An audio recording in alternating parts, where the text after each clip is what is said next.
మా తండ్రి అరణ్యంలో మరణమాయింది. అతడు కోరాహు సమూహంలో అనగా యెహోవాకు విరోధముగా కూడిన వారి సమూహంలో ఉండలేదు కానీ తన పాపములను బట్టి మృతి పొందాడు. అతనికి కుమారుడు కలగలేదు. అతనికి కుమారుడు చేయడానికి మాత్రము చేత మా తండ్రి పేరు అతని వంశంలో నుండి మార్చుకోలేదా?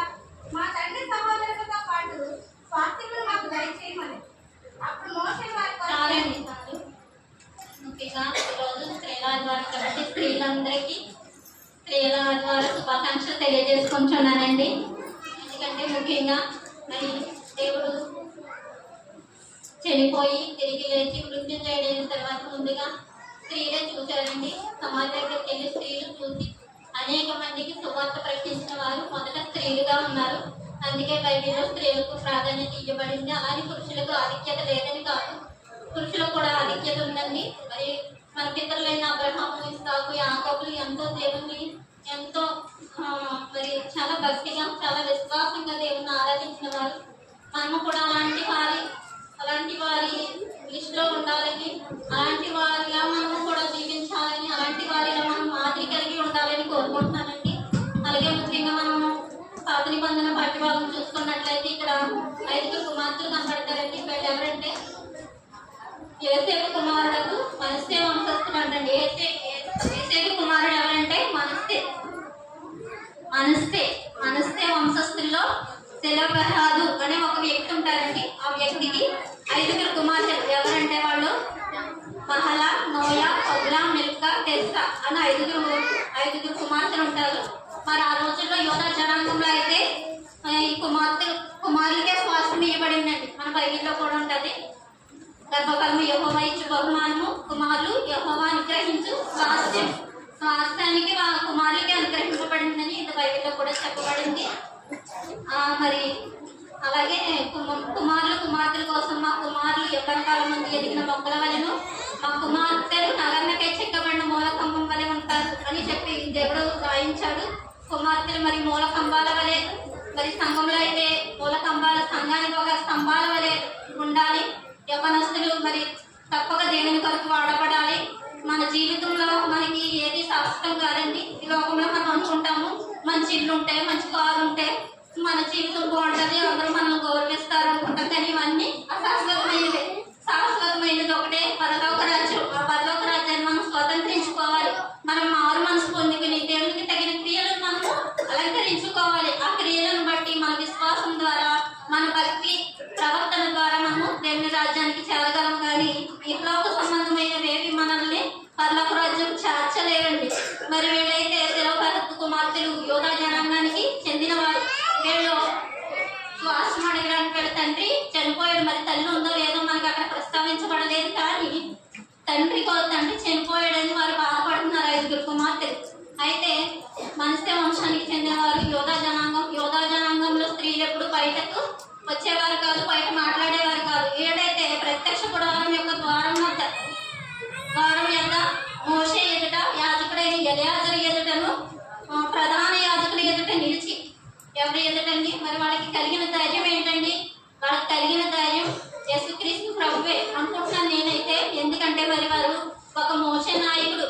మరి ఇశ్రాయేలు జనాంగాన్ని కనాను దేశానికి, ఐగుప్తు నుండి కనాను దేశానికి మరి 10 సంవత్సరములు నడిపించిన మోషే ఎదుట నిలువబడి మాట్లాడాలంటే చాలా ధైర్యం ఉండాలి. ఎందుకంటే మన ఇంట్లో మనకి ఎవరో ఒకరు ఉంటారని మన కుటుంబంలో మనం వాళ్ళకి భయపడతాం. ఎందుకంటే వాళ్ళ మాట అంటే మనకు భయము. వాళ్ళు ఏదన్నా అడిగితే మనం సమాధానం చెప్పాలని అలా కుటుంబంలో ఎవరో ఒకరికి మనము తప్పకుండా మన ఫ్యామిలీస్ లో ఒకరు ఉంటారండి, అలా ఉండేవారు. అలాగా మరి ఈ మోషే ఎదుట నిలబడి మాట్లాడడానికి ధైర్యం వచ్చిందంటే అది యేసుక్రీస్తు ఆమెకి ఇచ్చిన ధైర్య సాహసాలని అనుకోవాలి మనము. ఎందువల్లంటే మోషే ఎదుటను, ఎలియాజరు ఎదుటను, ప్రధాన యాజకుల ఎదుట నిలిచి చెప్పినదేమనగా, మా తండ్రి అరణ్యంలో మరణమయ్యాడు. అతను కోరాహు సమూహము అభిరా అభిరామ గుంపు మృంగివేయబడతారండి. ఎందువల్లంటే వారు అహరోను మోషేలకు విరోధంగా మాట్లాడతారు. అటు కోరాహు అభిరామ గుంపును అగ్ని వచ్చి కాల్చేస్తారండి. మరి భూమిని ఎరవేటించి దాతాను అదే కోరాహును మృంగివేస్తుంది. అయితే అలాంటి కోరాహు సమూహంలో మరణించిన కానీ తన పాపమును బట్టి మృతి పొందిన మా నాన్నగారు ఆ సమూహంలో ఉన్నారు కానీ ఆ సమూహమును బట్టి కాదు కానీ తన పాపాన్ని బట్టి మరణం చెందారు. మరి మాకు ఇంకా ఆధారం ఏమీ లేదు, మాకు స్వాస్థ్యం ఏమీ లేదు, మరి మాకు స్వాస్థ్యాన్ని అనుగ్రహించండి. మరి మాకు స్వాస్థ్యం అనుగ్రహిస్తే మరి మేము ఎలా బ్రతుకుతాము? ఒక తండ్రి ఒక తల్లి మనం లేకపోతే మనల్ని ఎవరు బతుకుతారండి? ఎవరు ఆదరిస్తారు? ఎవరు మనల్ని పట్టించుకోరండి. మనం ఉన్నామో లేమో అని కూడా ఎవరు తెలుసుకోవడం కోసం ఒక తల్లికి ఉంటుందో బాధ్యత. నా కుమారులు ఎలా ఉన్నారు, నా కుమార్తెలు ఎలా ఉన్నారు, నా తల్లి అదే నా కుమార్తె అందంగా ఉండాలి, బాగా చదువుకోవాలి, మంచిగా ఉండాలని తల్లిదండ్రులు బిడ్డల కోసం ఆలోచిస్తారు. వాడు మనం చెప్పినప్పుడు మనం చాలా విధేయంగా ఉంటాము. తల్లిదండ్రుల మాట మేము ఏంటి బాబు మా అమ్మ ఇలా విసిగించేస్తుంది, మా అమ్మ అస్మాన్ అలా చెప్తుంది, ఇలా చెప్తుంది అంటది. మనం నీ తల్లి చెప్పు బోధను త్రోసివేయమని ఉంటుంది బైబిల్లో. నీ తండ్రి ఉపదేశం మరొకము నీ తల్లి చెప్పు బోధను త్రోసివేయొద్దని చెప్తాడు దేవుడు. అందుకే మనం తల్లిదండ్రులకు విధేయత కలిగి ఉండాలి. ఏదైనా ఒకరిని మనం కోల్పోయినప్పుడే వారి విలువ మనకి తెలుస్తుందండి. మనకి అందరం ఉన్నప్పుడు ఎవరి విలువ మనకి తెలియదు. కాబట్టి మనం తల్లిదండ్రుల మాట వినాలి. యవ్వనస్తులు చిన్నపిల్లలు కూడా దేవుని యందు భయభక్తులు కలిగి తల్లిదండ్రులు ఎలా చెప్తే అలా నడవాలి.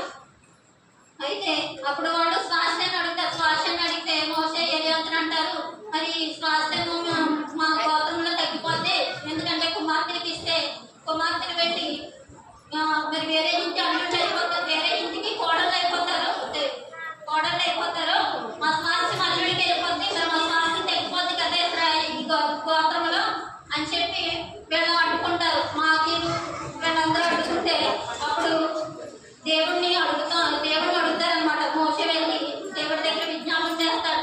ఎలా సెలబ్రేషన్ కుమార్తె స్వాస్థ్యాన్ని అడుగుతున్నారు ప్రభా, మరి నేను వారికి ఇవ్వాలని దేవుడి దగ్గర మొరపెట్టినప్పుడు దేవుడు వారికి జవాబిచ్చి అనుగ్రహించమని మా తండ్రి సహోదరులతో కూడా స్వాస్థ్యం మాకు దయచేయమని వారు అడుగుతారు.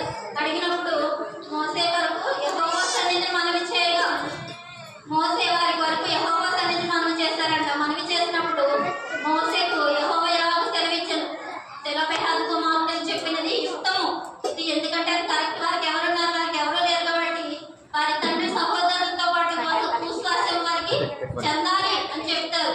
చెందాలి అని చెప్పినప్పుడు మరి మోసే వారికి స్వాస్థ్యాన్ని అనుగ్రహిస్తారు. ఎలా అంటే మీరు ఈ స్వాస్థ్యం మరి వేరొకరికి చెందనివ్వకుండా ఈ వంశంలోనే ఈ స్వాస్థ్యం గల వారిని మీరు వివాహం చేసుకోవాలి. అప్పుడు స్వాస్థ్యము ఎవరికి చెందకుండా ఈ గోత్రంలోనే ఉంటుందని దేవుడు స్పష్టంగా అక్కడ చెప్తాడండి. మరి రెండవ వాక్యం చూసుకున్నట్లయితే పత్రిక వాక్య భాగము మొదటి యోహాను సువార్త 5వ అధ్యాయం 13-15 వచనాలు. దేవుని కుమారుని నామమందు విశ్వసించిన మీరు నిత్య జీవం గలవారని తెలుసుకున్నట్లు నేను ఈ సంగతులను మీకు రాయిస్తున్నాను. ఆయనను బట్టి మనకు కలిగిన ధైర్యం ఏదనగా ఆయన చిత్తానుసారంగా మనం ఏమడిగినాను ఆయన మన మనవి ఆలకించుననేది. మనం ఏమి అడిగినాను మన మనవి ఆలకించి మనం ఎరిగిన ఎడల మనము వేడుకొనినవి మనకు కలిగినవని ఎరుగుదు. మరి ఇక్కడ దేవుడు మనం ఏం అడిగిన ఇస్తానంటున్నాడంటే, మరి మనకి ఏం అడిగిన ఇచ్చే దేవుడు మనకుంటే మనం ఎంత గొప్పవారమండి. మనం మాకు ఒకసారి నేను దృష్టిని చూసినప్పుడు నేను వస్తున్నప్పుడు పొలాలు పచ్చని పట్టు పొలాలు మరి వాటికి నీళ్లు పెట్టి ఎలా ప్రశాంతంగా ఉంటేలా కనిపిస్తూ ఉంటాయి. ఎంత ప్రశాంతమైన దేవుడు, ఎంత అద్భుతంగా ఎంత రమ్యంగా ఈ సృష్టిని సృజించాడో, ఎంత గొప్ప దేవుడు మన దేవుడని మా ఆయనతో బండి మీద వెళ్తున్నప్పుడు అంటే అవునే బాబు అంటా ఉంటాడు. నాకు చాలా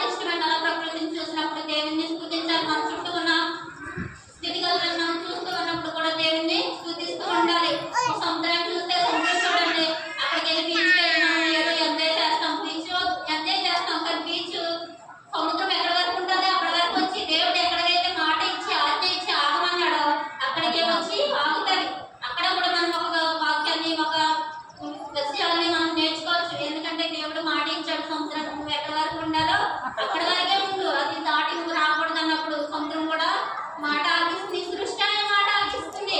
మనము ఆయన ఎంతో ఇష్టంగా చేసుకున్న మనమే ఆయన మాట వినడం లేదండి.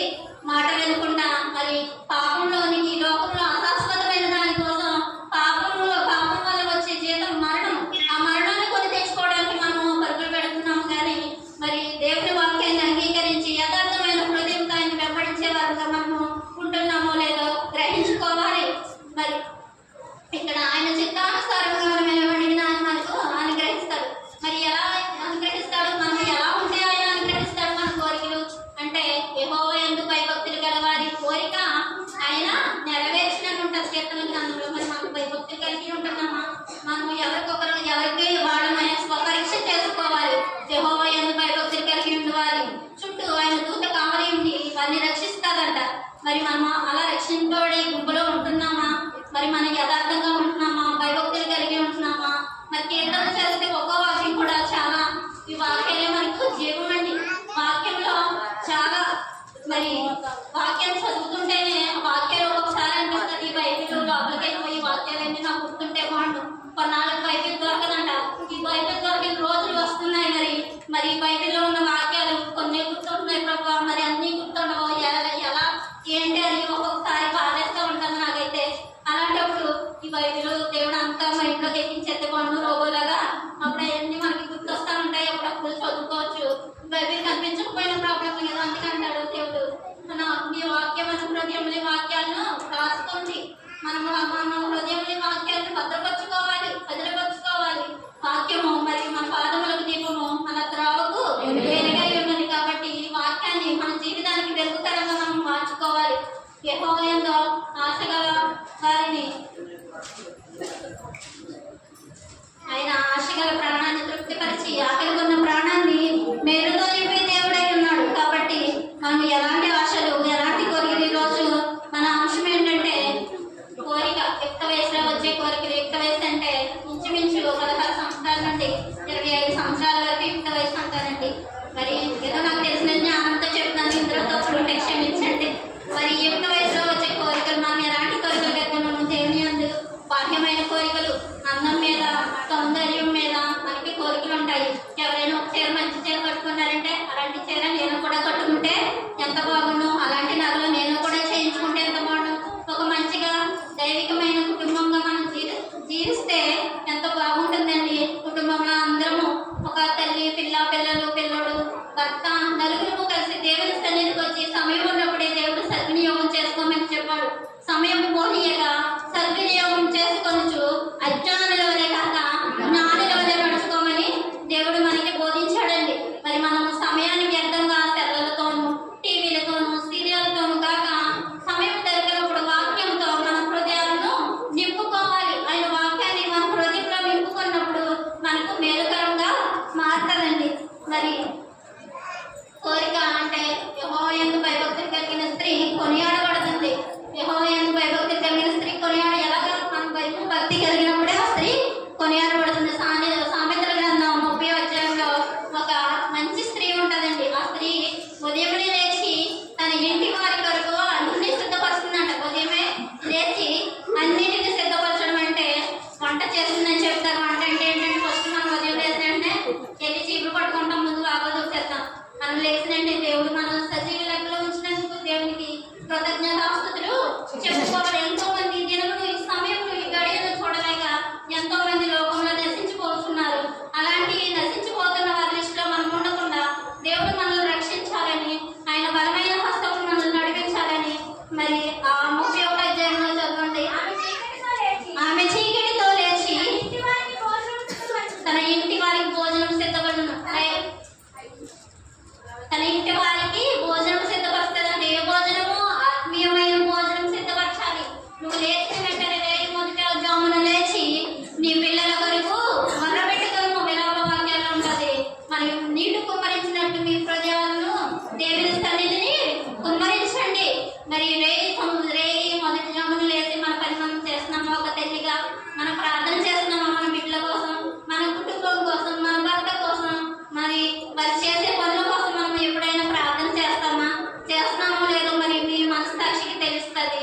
మరి ఉదయం లేచి దేవాది దేవుడైన దేవుణ్ణి మనం పలకరించాలండి. దేవుడు అనుకుంటాడంటే బిడ్డ లేచింది ఈ రోజు ఈ 24 గంటల్లో ఏ క్షణాన్ని నా దగ్గరికి వస్తుందో ఈ బిడ్డ అని చాలా ఆశగా దేవుడు మన కొరకు ఎదురు చూస్తూ ఉంటాడంట. ఈ పని అయిపోయింది, తర్వాత ఏ పని చేయాలి, మన పాపం చేసాము, కళ్ళ వేసేది, ముక్కెట్టేయాలి, తర్వాత గిన్నెలు తోమాలి, మన పిల్లల వరకు టిఫిన్ సిద్ధం చేసుకుంటాము, టిఫిన్ తింటాం, మరి భోజనం ప్రయాస. బయటికి వెళ్ళేవాళ్ళైతే బయటికి వెళ్ళిపోవాలి, అలాంటి ఏదో మాట్లాడి తెచ్చి పడేసి పిల్లలు స్కూల్కి పంపేసి మాలాంటి పట్టు వెళ్ళిపోతుంది. అలాంటప్పుడు మనం దేవుని ఒక్కసారైనా ఒక్క క్షణమైనా మనం నిల్చుని జ్ఞాపకం చేసుకుంటే ఆయన చాలా సంతోషిస్తాడంట. నా బిడ్డ ఈ క్షణం నా దగ్గరికి వచ్చింది, నన్ను స్మరించుకుంది, నా కోసం ఈ బిడ్డ ఆరాటపడుతుంది, ఈ బిడ్డ యొక్క కోరికలు ఆశలు నేను నెరవేర్చాలని దేవుడు ఎంతో ఆశతో ఎదురు చూస్తూ ఉంటాడంట. మరి కీర్తన గ్రంథం 20వ అధ్యాయం 4వ వచనం చూసినట్టయితే నీ కోరికను సిద్ధింపచేసి నీ ఆలోచన యావత్తును సఫలపరచును. దేవుడు ఏమంటున్నాడు? కీర్తన 24వ వచనంలో అయితే నీ కోరికను సిద్ధింపచేసి నీ ఆలోచన యావత్తును సఫలపరుస్తాను. మరి నన్ను హృదయంలో ఆలోచనలు అనేకములుగా పుట్టిన కానీ యెహోవా యొక్క తీర్మానమే స్థిరమని ఉంటుంది బైబిల్లో. మరి మన హృదయంలో మన ఆలోచనలు మన తలంపులు లెక్కలేదని ఉంటాయి కానీ యెహోవా యొక్క తీర్మానమే స్థిరమని చెప్తాడు. మన జీవితాల్లో మనము ఎలాంటి ఆలోచనలు కలిగి ఉన్నాము అలాంటి ఆలోచనలు ఈ రోజు దేవుడు మనం ఏమడిగినా మీకు ఇస్తాను, నా నామం మందు విశ్వాసం నుంచి వారికి నిత్య జీవాన్ని ఇస్తానంటున్నాడు. అలాగే నా యందు మీరును మీ యందు నా మాటలను నిలిచిండని ఎడల మీకు ఏది ఇష్టమో అడుగుడి, అప్పుడు అది మీకు అనుగ్రహింపబడును. మరి నా తండ్రి మంచి వ్యవసాయకుడు, నాలో ఫలించే ప్రతి తీగను మరీ ఎక్కువగా ఫలింపచేస్తాను, ఫలింపను ప్రతి తీగను తీసి పారవేస్తానని దేవుడు మరి యోహాను సువార్త 10వ అధ్యాయంలో రాయించాడు. మరి మనం ఫలించే తీగలుగా ఉంటున్నామో లేదో పరీక్షించుకోవాలి. మరి అలాగే కీర్తన 37వ అధ్యాయం 4వ వచనం చూసినట్లయితే ఎలాంటి వారికి కోరికలు తీరుస్తాడు? యెహోవాను బట్టి సంతోషించుము, ఆయన నీ హృదయవాంఛలు తీరుస్తాడు. మనం ఎవరిని బట్టి సంతోషించినప్పుడు రోగాన్ని బట్టి కాదు, మనకు కలిగి ఉన్న అందచందాలను బట్టి కాదు, మనకు కలిగి ఉన్న ఆస్తి పాస్తులను బట్టి కాదు, కానీ యెహోవాను బట్టి మనం సంతోషించడం వలన మన కోరికలు తీర్చబడతాయి. కాబట్టి మనము దేవుని బట్టి మనము సంతోషించే వారిగా ఉండాలి. కీర్తనలో 40వ అధ్యాయం 19వ వచనం చూసినట్లయితే సార్ చదవండి. 40 తన భయభక్తులుగా వారి కోరిక ఆయన నెరవేర్చును. మరి యోబు 22:27 చూసుకున్నట్టయితే నీవు ఆయనకు ప్రార్థన చేయగా ఆయన మన మనవి ఆలకించడం ఉంటుంది. మరి మనం ఆయన యొక్క భయభక్తులు కలిగి మరి జీవించినప్పుడు మన ప్రవర్తన మరియు మనం అన్ని చూస్తాడు దేవుడు. మనలో మన బిడ్డకు మనకు అన్ని అవయవాలు ఉన్నాయండి. మేము హాస్పిటల్లో చూస్తాము ప్రతి దేవుడు ఉదయం లేచిన దగ్గర నుంచి డ్యూటీకి వెళ్ళిన దగ్గర నుంచి వాళ్ళని చూసినప్పుడు మరి పేషెంట్లు మంచాల మీద ఉన్నా కానీ వారి చుట్టూ ఉన్న పరిచారకుల కోసం ఎంత విసిగిపోతారో తెలుసండి. హాస్పిటల్ చుట్టూ ఎక్కడ ఏముందో ఏ రేపు ఉందో తెలియదు, వాళ్ళు తిరిగి ఎంత నేర్పించిపోతారు, మనిసిపోతారు.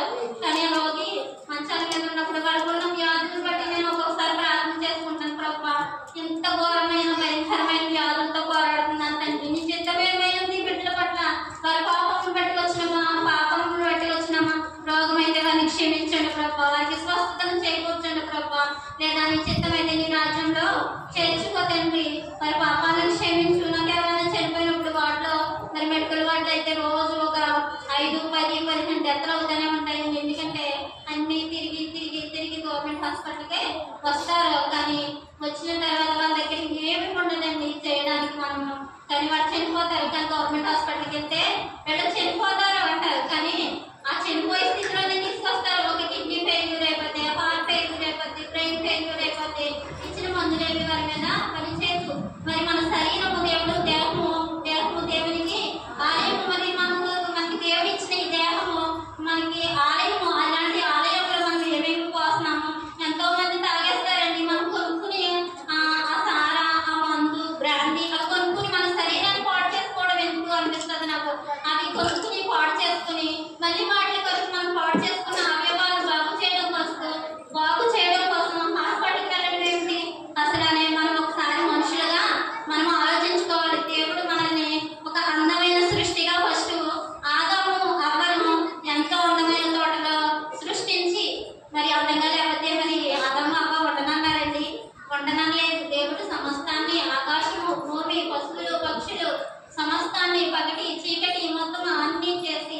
మరి దేవుడు ఆ అక్కని ఇదంతా చేశాను, మరి ఇప్పుడు ఒక నదిని తయారు చేస్తానని తన మనసులో తానే అనుకుని తన చిత్తానుసారంగా తన ప్రణాళిక చొప్పున ఒక నలుని చేసి తనలో తన జీవాత్మను మొదగా మనిషి జీవించు ఆత్మ ఆయను, అప్పటికి మరణం లేదు, జీవించు ఆత్మ పరలోకం కిందే ఉండేదంట. మరి నాకు అది చదివినప్పుడు అనిపిస్తుంది పరలోకం చక్కగా అన్ని మంచి వృక్షాలు అక్కడ రాశాడు దేవుడు, మంచి వృక్షాలు చూపులకు రమ్యమైనది అందమైనదిగా చేసి ఆ తోటను ఆదాము అవ్వలకు అనుగ్రహించాడు. ఆదాము అవ్వను సృష్టించాడు. వారికి దిగంబరత్వం తెలియదు ఆ తోటలో ఉన్నప్పుడు. వారు మరి వారికి పాపం అంటే ఏమిటో తెలియదు. మీరు మంచి చెడ్డలో తెలివినిచ్చే వృక్ష ఫలములు తినడం మాని మిగిలిన అన్ని ఫల వృక్షములు తిని మీరు అనుభవించండి, ఈ తోటలో ఉన్నవన్నీ అనుభవించండి అన్నప్పుడు మరి సాతాను యుక్తిగా వచ్చి వాళ్ళని మోసపరుస్తుంది. అమ్మను మోసపరిచి ఈ తోట చెట్లలో దేని ఫలములను మిమ్మల్ని తెలియవద్దని దేవుడు ఆజ్ఞాపించాడా, ఇది నిజమా అని అడిగినప్పుడు మరి అమ్మ నిజమే మమ్మల్ని తెలియవద్దని అడిగి మంచి చెడ్డ తెలివినిచ్చు వృక్షమని దేవుడు వారికి చెప్పాడు. మరి మంచి చెడ్డ తెలివినిచ్చు వృక్షమని దేవుడు చెప్పినప్పుడు మరి అబ్బాయి ఎందుకు గ్రహించలేదో తెలియదు కానీ మరి అలా సాతానికి తను అప్పగించుకొని చూపునకు రమ్యంగా కనబడేసరికి దాన్ని అందుకుని తిని తనతో పాటు తన భర్తకును అనుగ్రహించి తెచ్చి ఇచ్చినప్పుడు ఇద్దరు దిగంబరులుగా మారిపోయారు. ఎప్పుడైతే దిగంబరులుగా మారిపోయారో మరి దేవుడు వెంటనే ఏదైనా తోటలోనే జీవవృక్ష ఫలములు కూడా ఉన్నవి, ఆ జీవవృక్ష ఫలములు తిని మీరు నిరంతరం జీవిస్తారేమో అని చెప్పి మరి దేవుడు వాళ్ళని బయటికి పంపివేసి అక్కడ ఖడ్గజ్వాలను మరి పెరుగులను వాళ్ళకి మరి కాపలాగా పెడతారు. మరి మనం ఎలా ఉంటున్నాం ఈ లోకంలో, మరి మన జీవితాలు ఎలా ఉంటున్నాయో మనం ఆలోచించుకోవాలి. బాలుడు చిన్నపిల్లలు అయితే బాలుడు నడవలసిన త్రోవను వానికి నేర్పుము, వాడు పెద్దవాడైనప్పుడు దాని నుండి తొలగిపోవడం. మనం చిన్ననాటి నుండే ఆదిలోనే మనం వారికి బీజం వేస్తే యేసుక్రీస్తు అనే బీజం వేస్తే మరి వారు బహుగా ఎదిగి ఫలిస్తారు. దీవెన మనకు తెలియదు. మరి తెల్లవారుజామున వేసి ప్రార్థన చేయడం ఎంతమందికి అలవాటు ఉందండి? ఇక్కడ చేసుకోవాలండి ప్రార్థన చేయాలి. కనీసం కొడుకులు కూడా దేవుని మంచం మీద పరుంది నేను ధ్యానించుకుంటున్నాను అని చెప్పాడు. ఎవరు? భక్తుడైన దావీదు, నేను మంచం మీద పరుండి నేను జ్ఞానం చేసుకుంటున్నాను. మనం మంచం ఎక్కేసాం కదండి, మానేయాల్సిన లేదు. ప్రభా ఈ దినమంతా కలిసిపోయాను ప్రభా, నన్ను క్షమించండి, నేను ఇన్ని పనులు చేసుకున్నాను, మరి నీవు నాకు ఇంత ఆయుష్ ఆరోగ్యం బలము శక్తిని అనుగ్రహించావు, దీన్ని బట్టి నీకు వందనాలు, నా కుటుంబాన్ని బట్టి వందనాలు, నా భర్తను బట్టి వందనాలు, నా పిల్లలను బట్టి వందనాలు, వారు చదువుతున్న చదువుని బట్టి వందనాలు, ప్రతి దాన్ని బట్టి మనం దేవుడిని నిత్యము స్తుతించాలండి. స్తుతించినప్పుడే మనకు ఇంట్లో గొప్ప కార్యాలు జరుగుతాయి. మరి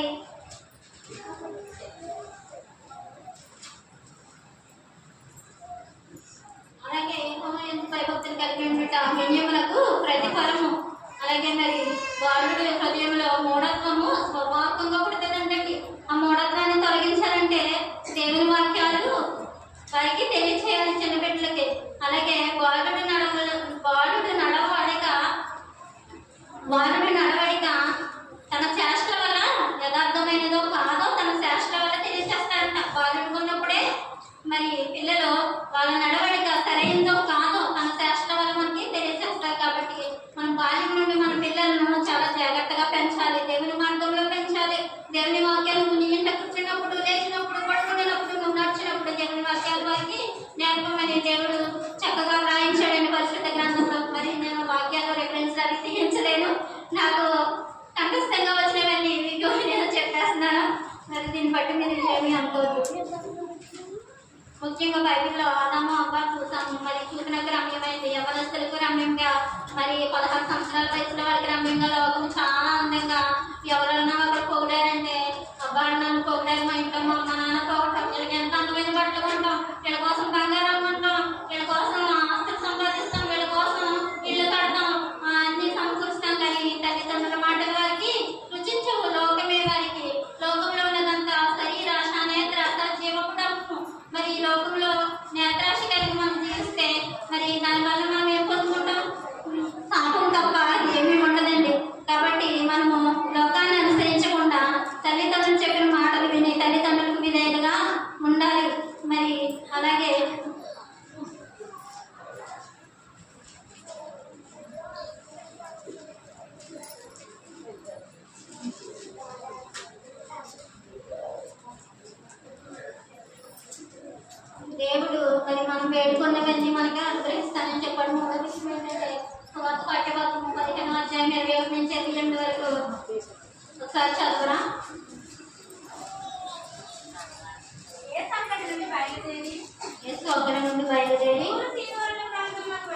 తూరు సీతముల ప్రాంతానికి వెళ్ళగా ఇదిగో ఆ ప్రాంతముల నుండి కనాను స్త్రీ ఒకటి వచ్చి ప్రభువా దావీదు కుమారుడా నన్ను కరుణింపుము, నా కుమార్తె దయ్యము పట్టి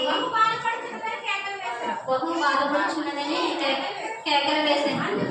అందుకైన ఆమెతో ఒక్క మాట ఆయనను చెప్పలేదు. ఆయన శిష్యుడు వచ్చి ఈమె మన వెంబడి వచ్చి కేకలు వేయించినది కనుక ఈయన పంపివేయమని ఆయన వేడుకొనగా ఆయన ఇశ్రాయేలు ఇంటి వారే నశించిన గొర్రెల ఎద్దుకే కానీ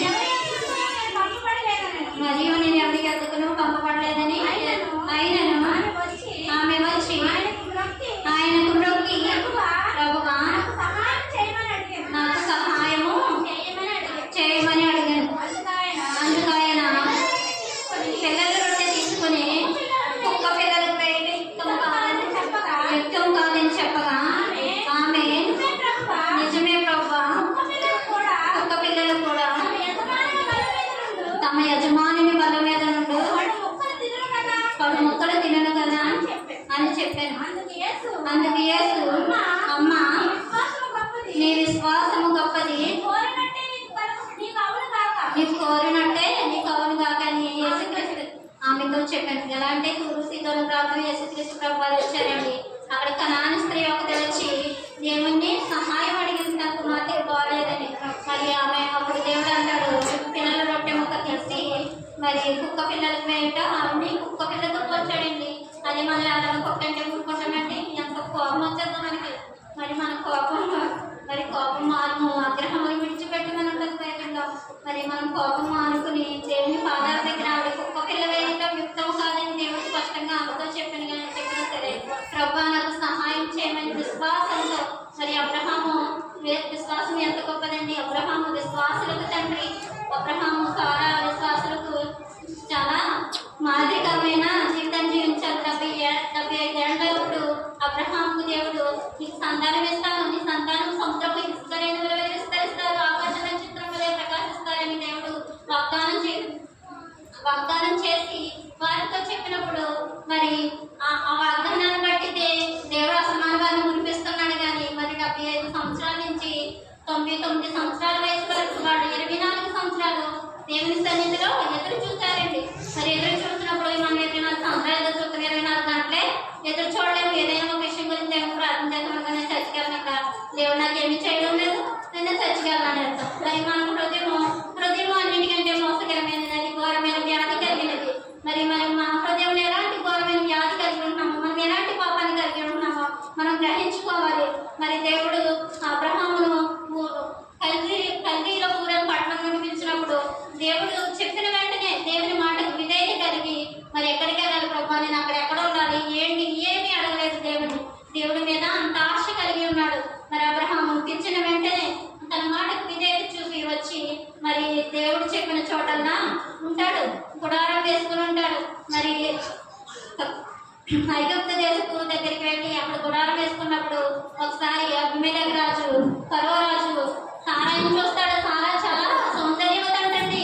మరి ఆవిడ సౌందర్యం బట్టి ఎప్పుడు ఆవిడ గర్వించలేదు అనుకుంటున్నాను నేను. ఎందుకంటే ఆవిడ గర్వించినట్టు ఎట్ల బైబిల్లో రాయబడలేదు. తన భర్తను యజమానుడు అని పిలిచేదంట, నా యజమానుడా అని పిలిచేదంట. మన ఎవరమో యజమానుడు గౌరవించకండి, వాళ్ళు తీసుకువెళ్తాం ఒక మాట ఎవరితో నేనే చేద్దాం ఆడోడు. కానీ ఆడోడికి ఓపిక ఎక్కువ అంటండి. వాళ్ళు మనం చెప్పిన పని వెంటనే మొబైల్ చేసేయాలి. అది చేసేస్తే మనకు మంచివాడుగా క్షణం చాలా ఆ ప్రపంచంలో ఎవరు ఉండరా కదా అద్భుతంగా నాకు కనిపించేవాడు. కానీ వాళ్ళు ఎవరన్నమాట వీళ్ళలో చూద్దాంలే చేద్దాంలే కొంచెం వాళ్ళు ఆలస్యంగా వాళ్ళు చేయాలనుకుంటారంట. మరి స్త్రీలు అయితే తొందరపాటు నిర్ణయాలు కలిగి ఉంటాము. మనం అనుకున్న పని అనుకున్న క్షణంలో అయిపోవాలని కోరుకుంటామని మరి దేవుడు చెప్తున్నాడు. అయితే అక్కడ ఫరో రాజు ఇంటికి తేబడుతుందండి సారాయి. మరి సారాయి ఫరో ఇంటికి తేబడినప్పుడు దేవుడు వాళ్ళందరినీ బాధ పెడతాడన్న. బాధ పెట్టినప్పుడు నువ్వు నాకు ఎందుకు చెప్పలేదు, నాతో ఎందుకు సహోదరి అని చెప్పావు, ఈమె నీ భార్య కదా అని అడిగినప్పుడు ఆ రాజు ఫరో రాజు మళ్ళా వాడికి సారాయిని బట్టి తనకి యావదాస్తి అని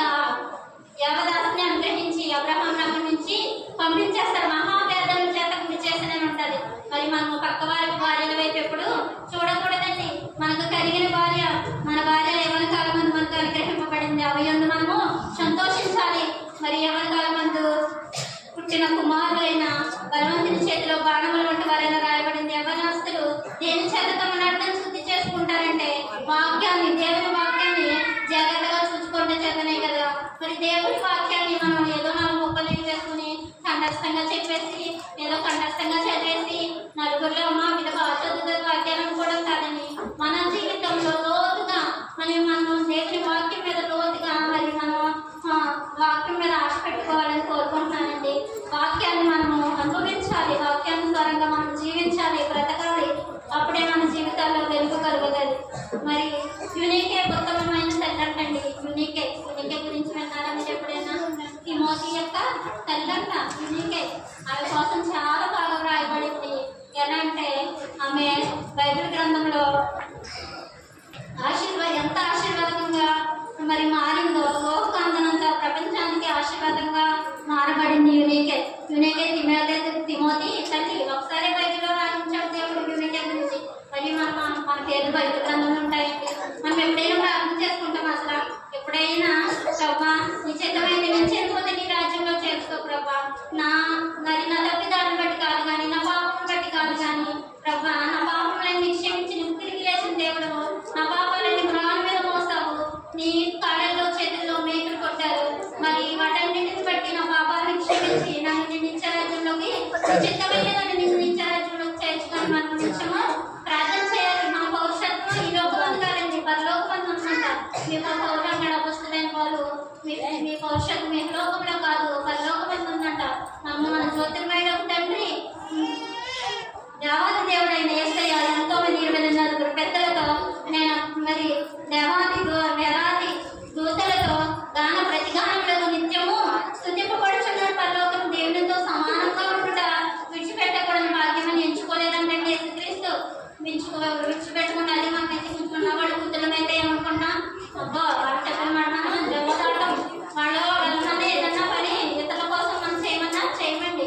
అదే మనమైతే దేవుడైతే నేను ఈ నలుల కోసం నా ప్రాణాన్ని అర్పిస్తానని దేవాది దేవుని కుమారుడై తను తాను తగ్గించుకుని ఈ లోకానికి వచ్చి మన కోసం మన పాపముల కోసం అసలు ప్రాణం మీద చనిపోయి తిరిగి లేచి మరి మృత్యుంజయుడైనాడు. మరి మనం మన జీవితాలను సరిదిద్దుకోవాలి. తిమోతి రాసిన 2 తిమోతి 1:5 చదవండి ఒకసారి.